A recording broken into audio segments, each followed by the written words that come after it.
Алла субханаллахтын жардам менен бул азыр Рамазан айы да жакындап келатат. Өткөнкү Рамазандан кийинки кайра Рамазан тез эле келип калды. Субханалла, кече күнү болгондой эле болгон эле кайра эле тез эле бул Рамазан келип калат. Мындан кийинки Рамазан, кийинки андан кийин Рамазан болуп эле. Субханалла. Бул убакыттын өтүп атканы бизге ошол өмүрүнүн акырына келаткандыгы да биз белгилерден, ар бир мусулман мындай нерселердин өзүнө эскерип алат, сабак алат. Анан бир Рамазан кийинки Рамазанга окшош болуп өтө бербеш үчүн ар бир Рамазан келатканда биз ошону сезип, маанилүүлүгүн билип камданганга аракет кылышыбыз керек да, ар бир Рамазанга. Анан мисалы Рамазан бүткөндөн кийин дагы ар бир мусулман өзүнө натыйжаларды алып чыккандай сымал эле. Рамазан келатканда дагы мусулман камданып, даяр болуп келе турган болсо, ошол берекелүү айда көптөгөн пайдалар боло турган, береке түшө турган, болуу көбөйө турган айды дагы ошо мүмкүнчүлүктү кетирбей жакшы колдонуп өткөрүп алганга жардам болот да. Эгерде биз даярданып ошого келе турган болсок, мына бир айда өткөн эле убакыт калды да, аз эле калды субханалла. Рамазан айы боюнча фазилеттери тууралуу өзүңүздөр жакшы билесиздер. Рамазанда болсо өкүмдөр тууралуу дагы сабактарды өткөн болчубуз. Эгерде кааласаңыздар кайтып карасаңыздар болот. Анан эмгер маселелер болсо, бул жакта чогулуштарда суроолоруңуздар болгон, түшүнбөгөн жактарыңыздар болсо, бул жактан дагы ошолорду карап турабыз. Анан жалпы биз буга чейин деле өтүп жүргөн темаларды эмес, башка Рамазанга тиешелүү башка темаларды өтөбүз да, иншалла. Ошол биз өтө турган тема, баштай турган темабыз Рамазан айында Куранга болгон мамилебиз. Ушул темадан баштасак, анткени өзүңүздөр жакшы билгендей эле Рамазан айы бул Шахрул Кур'ан деп айтылат. Башка аталыштардын бири Куран айы деп айтылат. Куран айы. Анткени Аллах Таала Куранда мынтип айткан, Бакара сүрөсүндө айтат: "Шахру Рамадан аллази унзила фихил Кур'ан" дейт. Рамазан айы дейт. Бул Рамазан айында Куран түшүрүлгөн дейт. Куран түшүрүлгөн. Ушул себептен анан Куран айы деп айтылып калат. Анан улантысына Аллах айтат: "Худаллин-нас ва баййинатин минал худа вал фуркан" дейт. Ал Куран адамдар үчүн туура жолго көрсөтмө дейт. Адамдар үчүн туура жолго көрсөтмө. Жана туура жолду баяндап берүүчү, жана айырмалап бөлүүчү дейт. Фуркан деген айырмалап бөлүүчү да. Эмне менен айырмалап бөлөт? Адашуу менен туура жолду айырмалап бөлөт. Капырчылык менен исламды айырмалап бөлөт. Ушул нерсе аль-Фуркан деп коет да. Айтат Аллах Таала улантысында: "Фаман шахида минкум шахра фалиясумху". Ким эгерде араңардан ошол айга күбө боло турган болсо, анда орозо кармасын деп буйрук кылып атат да. Анда орозо кармасын. Рамазан айы парз экенин ушул аяттан алабыз да. Ким бул айга күбө болгон болсо, ким ошол айга жеткен болсо, дени сак болгон абалда, балаатка жеткен абалда, бул айга жетип, ошол айга күбө болгон болсо, Аллах Таала буйрук кылып атат, дейт, фалиясумху дейт. Ал ошол айда орозо кармасын дейт. "Ваман кана маридан ва аля сафарин фа иддатун мин аямин ухар" дейт. Ал эми ким эгерде ооруп аткан болсо, же сапарда болгон болсо, анда башка күндөрү, ушул күндөрүн эсептесин дейт. Башка күндөрү орозосун кармап койсо дейт. Ошол күндөрү буга орозо кармабаганга уруксат берилет. Жакшы билесиздер, бирок башка күндөрү анын карыздарын толуктайт. Юридуллаху бикумул усра ва ла юриду бикумул уср. Аллах Таала силерге жеңилдикти каалайт. Жана силерге ал оорчулукту каалабайт дейт. Субханалла, кандай Аллах Таала бизге болгон мээримдүүлүк экенин бул аят, ушул аяттын бөлүгүнөн да түшүнөбүз да. Аллах Таала бизге жеңилдикти каалайт. Жеңилдикти каалайт. Бизге оорчулукту каалабайт. Ал кайсы жагынан бул Рамазанга кандай тиешелүү? Жок, ооруп аткан адам, же сапарда жүргөн адам орозо кармаган кыйын да туурабы? Бизге азыркы сапар эмес, илгерки ошол кездеги сапар кандай эле да. Ал кездеги сапар оор болчу да. Азыр го отурасың, же самолетто болсо самолетто деле отурасың, кыйналбайсың эле. Ал кездеги сапар өтө оор эле да. Өтө оор эле, кыйын эле, машакат эле, көптөгөн машакаттар бар эле. Ошол себептен пайгамбар саллаллаху алейхи ва саллям айткан сөзү бар да. "Ас-сафару кытаатун минал азаб" деп айткан. Сапар бул азаптын бир бөлүгү деп айткан да. Билесиздер, ушунчалык сыпатталчу кыйын болчу да. Сапарда жүрүш илгери канча деп бир жерге жетиш үчүн канча деген күндөр жумалап, айлап, жылдап жүрүшөт эле сапарда. Ошол себептен мына ушундай кыйынчылыктар болгондуктан, же болбосо кайсы бир ооруп аткан адам оораса кыйналат, же дары ичпей туруш керек болот. Андай оорчулуктар бар да, ушунун баарыбыз тең Аллах Таала эске алып бизге кайра жеңилдикти каалаган да. Бизге жеңилдикти каалаган да. Мына Аллах айтат: "Юридуллаху бикумул усра" дейт. Аллах силерге жеңилдикти каалайт дейт. Силерге оорчулукту каалабайт дейт. Өзү эле жалпысынан эле ушул аяттын бөлүгүнө жагында да көптөгөн пайда бар да. Аллах Таала өзүнүн дини менен дагы бизге жеңилдикти каалаган да. Бул дини өзү эле жеңил дин. Пайгамбар саллаллаху алейхи ва саллям хайс айткан: "Хаббад дин илаллахи аль-ханифиятис самха" деген да. Аллах Таалага эң сүйкүмдүү дин бул жеңил таухидтин дини деген да. Ширктен алыс болуунун жеңил дини деген да. Ошол ханифия деп. Ширктен алыс болуунун ханифия деп айтылат да. Ошондой ширктен алыс боло турган, таухидти кармана турган жеңил дин деген да. Бул Аллахка эң сүйкүмдүү дин деген да. исламды ушинтип сыпаттаганда өзү дин бул жеңил, алхамдулилля. Мына ушул дагы бул жеңилдиктердин бири. Орозону ооруган же сапарда болгон адам кийин башка күндөргө кармаса болот. Айтат: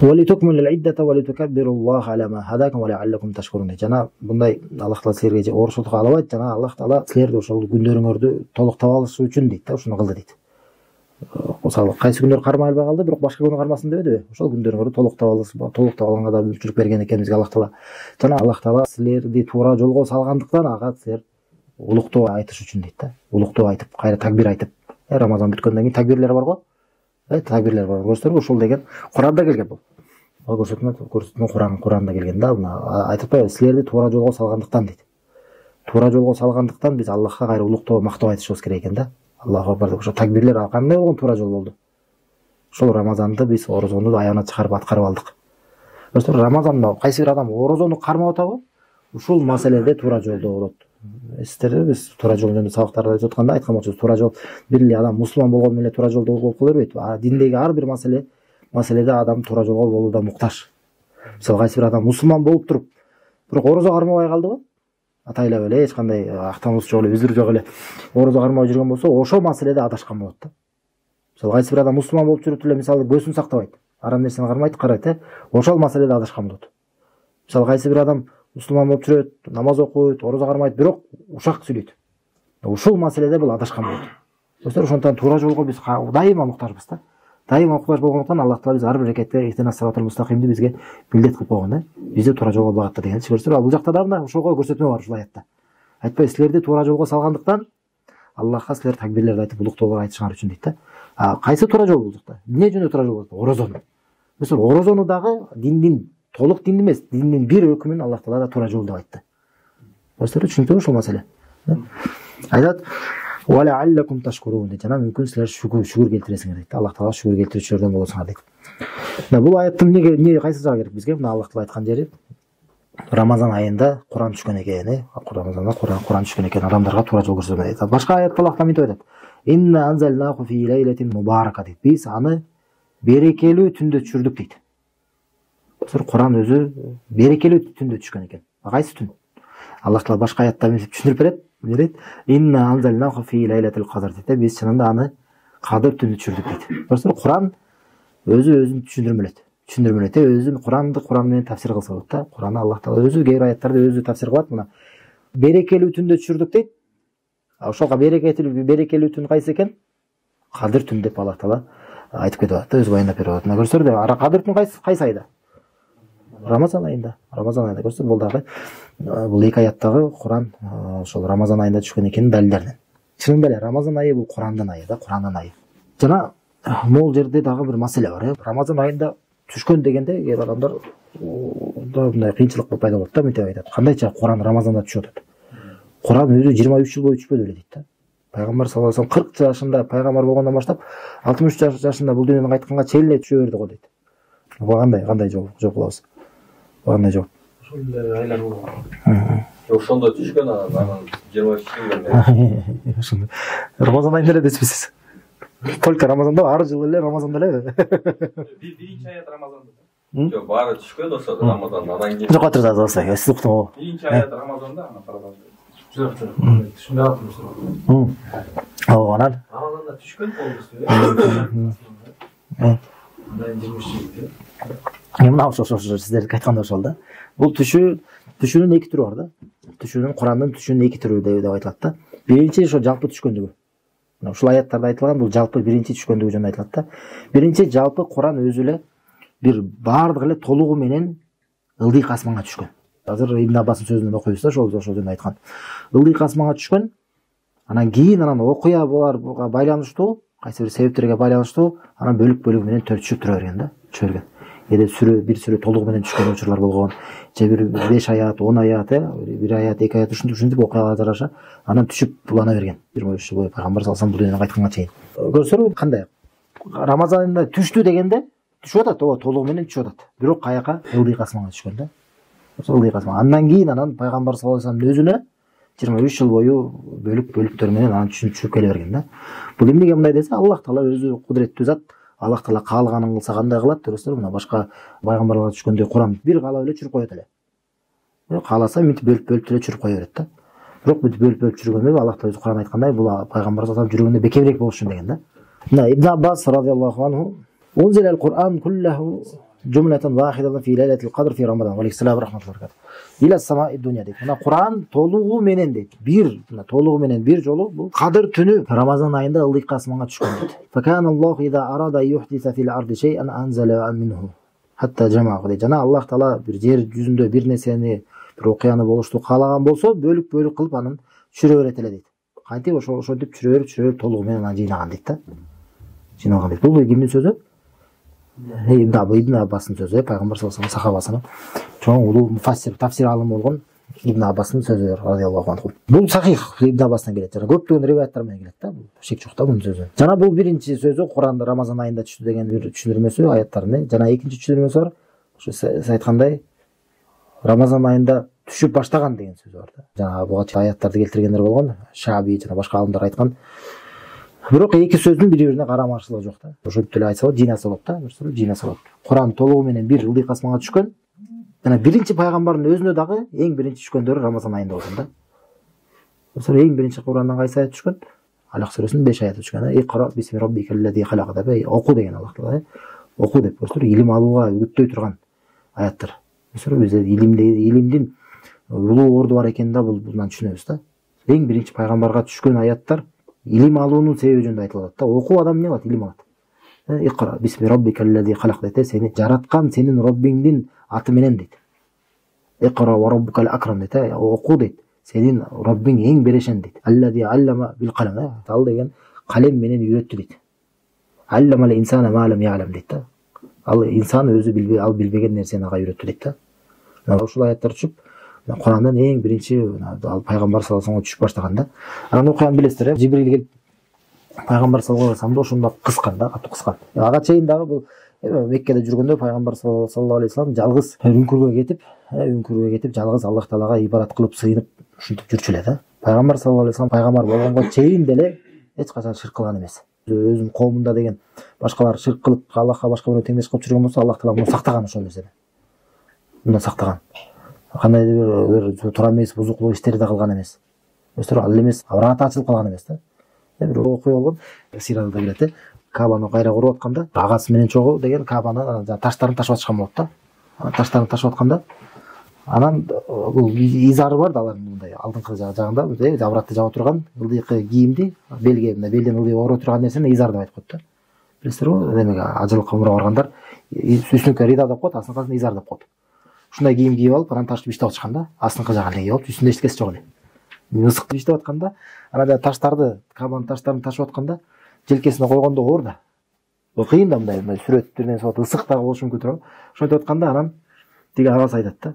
Бул изарыңды белиңе тартып ал дейт да. Белиңе тартып алып, анан анын үстүнө ташты коюп алып көтөрбөйсүңбү дейт да.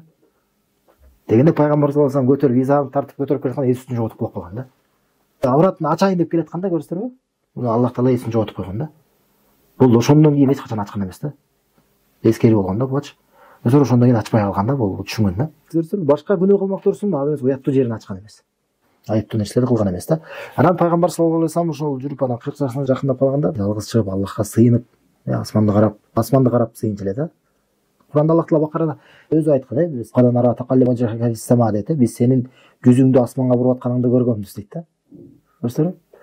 Бул исламдын башында да ошондой болгон. Исламдын башында дагы пайгамбар саллаллаху алейхи өзүнүн жүзүн асманга бурат эле да. Фалануаллияннака кыблатан тардага дейт да. Жана сенин жүзүңдү сен разы боло тургадай бир кыбла деген сөз, тарап деген сөз да, арабтарда. Кыблага сени буруп койдук деген да. Кыбла болуп калды, ошондон баштап кыбла болуп калды да. Асманга карашы оор да, намазда да анан кыбла тарапка буруп койгон. Бирок ага чейин карабайсыздарбы? Пайгамбар саллаллаху алейхи каякта караган экен? Асманда караган экен да. Бул дагы Аллах Таала асмандын үстүндө экенин далилдеринин бири да. Жахилиятта дагы ханиф дегендер болгон да. Ханиф дегендер. Ханиф деген сөз бул шариатта деген ширкти таштаган адамдарды, атайлап ширкти таштап, ла иляха илlalloh карманган адамдарды да ханиф деп коет да. Ибрахим пайгамбарды Аллах Таала ханиф деп айткан. Ислам динин ханиф деп, ханифия дини деп айтылат. Анан ошол ханиф деген адамдар болгон. Пайгамбар саллаллаху алейхи келгенге чейин дагычы, ошол Курайштар, арабтардын арасында ширк кылбаган адамдар болгон. Бирок алар мындай башта жок кыйса болуп калган да. жок деле эмес, мына аз эле болуп калганда аларча аз эле болуп калган, бир саналуу эле сыяктуу бир экөө демеличи тоо кайтыш болуп кеткен. Анда ошолордой сыяктуу болуп алар дагы Аллахка сыйынып жүргөндө ошолордун адатындай пайгамбар саллаллаху алейхи вассалам дагы Аллахка сыйынып жүрчү. Ошо жалгызчылыктын бузулбаган фитратынын негизиндечи. Анан ошентип сыйынып жүргөндө анан эмне Жибрил келип туруп, пайгамбар саллаллаху алейхи вассаламга түшүп келип туруп, аны кысканда, кысып катуу кармаганда, деми калбагыдай сыяктуу болуп кеткен да, мындай кыйналганча. Анан икра деп айтат да, оку дейт да. Десе ма ана бикари, мен окуганды билбейм дейт, мен окуй албайм дейт да. Десе кайра кысат. Кайра кысканда, кайра икра дейт, кайра оку дейт. Десе мен окуганды билбейм дейт, ма ана бикари, мен окубайм дейт да, кайра кысып, анан жанагы аяттар чүрүгөн, аяттарды айтып берген да. Жана оку депчи. Бисми роббикаллази халак, жараткан сенин Роббиңдин атын ысымы менен деген аяттар, чын 5 аят ошо эң биринчи түшкөн аяттар. Икра ва роббукал акрам, оку дейт. Барсаңыздар, сенин Роббиң эң берешен дейт. Сенин Роббиң эң берешен. Инсанды ал билбеген нерсени үйрөттү дейт да. Ошо 5 аяттын илим тууралуу. 5 аяттын илим тууралуу. Ушул окуя мына биз илим алууга келип атпайбызбы? Ушул жакта дагы мына бизге чоң пайда бар да, илимге утулган адамдарга. Азыр ушул 5 аят бул эмне эле? Эмне бул? Бул вахий да, вахий. Бул вахий, бул Аллахтан болгон пайгамбарга түшкөн ачылыш. Туурабы? Аллах тааланын сөздөрү. Аллах тааланын сөзү бул жеңил нерсе эмес экенин түшүнөбүз да. Көздөр ушул мына эң мына сөздөр жаңыдан вахий чыгып атканда кандай кыйналды пайгамбар саллаллаху алейхи вассалам. Кыйналып анан ага айтылды да. Ошол кыйынчылык сезди. Бирок кыйналганда дагы карасаңыздар эмне деп атат? Сенин Роббиң эң берешен дейт да. Берешен дейт. Кыйналат адам, бирок андан кийин кандай сонун нерсеге жетет да. Кыйналганы унутулуп калат андан кийинчи. Жана бул жакта дагы кандай илим алууга кандай жагынан пайда? Илим тууралуу аяттар болбойбу? Оку деген эмне бул? Илим ал деген сөз. Айтат, калем менен Аллах таала үйрөттү дейт. Калем жазып, адам жазып, бир нерсени сабактарда жазып, ошону эсте сактап калып ушинткен бул дагы илим алуунун жолу, туурабы? Инсанды ал билбеген нерсени үйрөттү дейт. Мына илимдин натыйжасы. Өстөр жалпысынан баардык аяттар тең илим тууралуу. Өстөр мына шариаттагы илимдин орду мына ушундай. Эң биринчи түшкөн аяттар илим тууралуу болгон. Ошондуктан эч бир адам илимдин артыкчылыгын, илимдин фазилетин эч бир адам дагы ошо ислам дининде аны корголо албайт. Анын даражасын төмөн түшүрө албайт. Өстөр ошон үчүн жанагы кээ бир адамдар илим алып деле кереги жок, ал жөнүндө окуп кереги жок деп жана кайра бизде деле ошондой сыяктуу кишилер болуп калат. Кайра илимдин фазилетин кайра төмөндөткөн адамдар булар көрсөтөр адашкан адамдар. Сөздөр бул чоң ката. Чоң ката. Бул жакта дагы кандай жагат пайда бар? Карасаңыздар, илим өзү, илим жолу дагы жеңил эмес экендигине дагы көрсөтмө бар да. Илим жолу жеңил эмес. Пайгамбар саллаллаху алейхи вассалам ушул эң биринчи вахийлерди, эң биринчи Курандан болгон аяттар ага түшүш үчүн кандай кыйналып атат. Туруп аны кысып атат. Кыйынчылык анан көрсөт, кыйынчылык менен илимге жетет экенин адамдар бул жакта түшүнөбүз да. Ошол сөздөр алымдардын айткан сөзү бар. Ла юсатау илму би рахатил аджсад деп айткан сөз бар да. Денелер рахаттанып эле илимге жетүү мүмкүн эмес деп айткан сөз бар да. Денелер рахаттанып эле, жатып эле, жамбаштап жатып эле илимге жетүү мүмкүн эмес деп айтышат да, мүмкүн эмес. Балким мындай адам андай илимге жеткен болсо дагы ошо илимдин баркын билбейт. Мүмкүн анын баркын билбей калышы мүмкүн да, башка нерсени артык көрө берет. А ошол жолго кыйналып жүрүп адам жеткен болсо болду, андан ал сөздү ал жолдон кайткысы кайтпайт да, эмне болсо да. А бир адам мүмкүн бир жеңил бир нерсе, жеңил келип калды, бир нерсени үйрөнүп калды, башка нерсени эңсей бериши мүмкүн да. Ушунда мында артында чоң пайда бар. Анан карасаңыздар, бирок оор болгондуктан да бул жолунда кыйынчылыктар, жакта сабырдуулукка муктаж, оорчулуктар болот, ар кандай сыноолор болот. Ошонусу болгосо дагы, бирок эмне дейт? Аллах таала икра ва роббукал акрам дейт. Оку дейт. Сенин Роббиң эң берешен дейт да. Өстөр адам эгерде ыкыластуу болсо, илим алуусуна умтулган болсо, чын ыкыластуулук менен Аллах таала болгон чын жакшы ишеним менен, жакшы ойдо болуп, Аллах тааланы жалбарып сурап, дуа кылып жүрүп, дайыма туура себептерин кыла турган болсо, анда айтат Аллах таала эң берешен дейт да. Эң берешен Аллах таала берет сөз. Аллах таала берет, калем аркылуу үйрөткөн дейт, инсан өзү билбеген нерселерди дагы үйрөттү дейт да. Ушул окуя Рамазан айында болгон экен да. Эң биринчи Куран аяттары түшүп баштаган экен да, субханалла. Эң түшүнүктүү ошол себептүү мына Куран Рамазан айында түшкөндүктөн, ушул себептүү анан Рамазан айы Куран айы деп айтылат да. Куран айы деп дагы аталып калган. Кийинки дагы буга байланыштуу тема пайгамбарыбыздын саллаллаху алейхи вассалам Рамазан айында Куранга болгон мамилеси кандай болгон?